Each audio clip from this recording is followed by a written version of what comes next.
The Sooners lost to Iowa State for the first time since 1960. Great game. Cyclone sealed it with a big interception late Saturday night. They'd lost to Kansas State before that. It's their first two-game regular season losing streak in 21 years. The Sooners will head into the Red River rivalry game against Texas as an unranked team, and right now the Longhorns ain't looking great either. Iowa State was more driven than Oklahoma was certainly this weekend. If you saw it on ABC, big Saturday night game. More driven brought to you by Goodyear, helping you discover the road ahead. Goodyear, more driven. Again, we'll talk NFL, Monday Night Football, both games, I guess you could say it now, with Lou Riddick coming up at 9:30. Of course, he a part of the Monday Night crew. Key, you follow college football as close as anyone. Yes, that is correct. I know. They had that first win with Spencer Rattler, the brand new Oklahoma quarterback. Then they blew a huge lead to Kansas State to fall to 1-1. They lose in Ames, Iowa. Iowa State traditionally, to believe it or not, the last couple of years has actually played Oklahoma pretty tough, but let's be real. One side's Iowa State, one side's Oklahoma. The Sooners are now 1-2. The only explanation I can come up with is Lincoln Riley's a tremendous head coach. Their defense is atrocious, but all the defenses in the Big 12 are terrible. Look, he had Baker Mayfield, grizzled. He had Jalen Hurts, not grizzled at Oklahoma, but grizzled, played big-time games. He had Kyler Murray, played in big-time games. Right now, they're rolling out a super young, talented, but super young kid, and they're paying the price. They are, but it's the Big 12, right? And it's Oklahoma. Every year they're going to score a whole bunch of points, and they're going to give up a whole bunch of points because their defense is, again, till the cows come home, I'll say it. The air raid offense will kill your defense, period. It's just what it is. When you look at it, for whatever it is with these offenses, they score a whole lot of points. But in the end, their defense give up a whole lot of points. Mm-hmm. And it sounds cute. I don't want to see Oklahoma in the damn playoffs again. What happens every time they're in the playoffs? They've never won a game in the playoffs. They go home. Right. They never won give somebody else a chance. It's just like Notre Dame. Like, give somebody else a chance to get beat up in the playoffs by Clemson or Alabama or something. Give another team a shot. I got another team. Same thing with Texas. Don't tell me Texas football is back. I don't want to hear that. I don't want to hear it.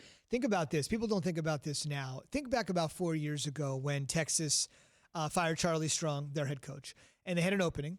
And at that time, LSU also had an opening. And you're thinking about what we're going to do. How is this going to work? Tom Herman was up for the Texas job and the LSU job. So he could have had either because he was on fire. He'd been the head coach at Houston. They'd done a great job. They'd upset Florida State. They'd beaten the Sooners.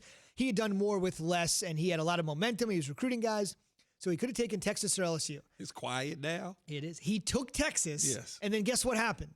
LSU settled for Ed Orgeron. Yes. And who has done better at their respective? Who's got the national championship? Eddie O. Who's got the natty, right? Eddie.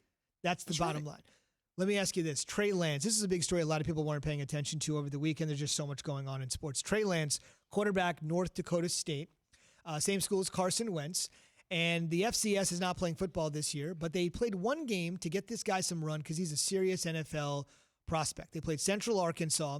They won the game. It was kind of a one-shot deal. Scouts from all over the league were there. Here's where he finished. It was uneven, but the circumstances are weird, right? And they all went to Fargo to watch him.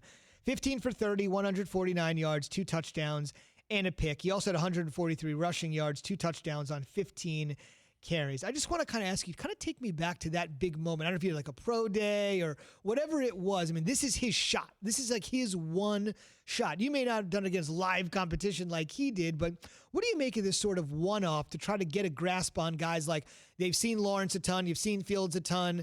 People just haven't seen this guy. Well, no, they've seen him enough, right? But they also want to see some more stuff, like, and this gives them an opportunity. Just because his stat line wasn't great doesn't mean that you didn't see his ability. You got a chance to see his ability, run, throw the football, get out on the perimeter, run the ball a little bit, showed some of that athleticism. And when you look at it, everybody's in there. Now they can assess him for the Senior Bowl. If there is a Senior Bowl, which I think there will be, he goes to the Senior Bowl. He performs in front of him at the Senior Bowl. He goes to the Combine. He performs at the Combine. All of that will match the tape of what they have, and then they can make an assessment on what they believe he is. He's a fascinating player, fascinating school, fascinating situation. A couple of guys have been in the NFL from North Dakota State, notably Carson Wentz and Easton Stick. Just don't compare him to Carson Wentz yet. Big QB, though, 6'4", 225 pounds. So Yeah, don't compare him to – don't look at what Carson's been doing in the NFL and then say, he's going to be just like Cart, because that might not go over well. Right. Thanks for watching ESPN on YouTube. For live streaming sports and premium content, subscribe to ESPN Plus right now.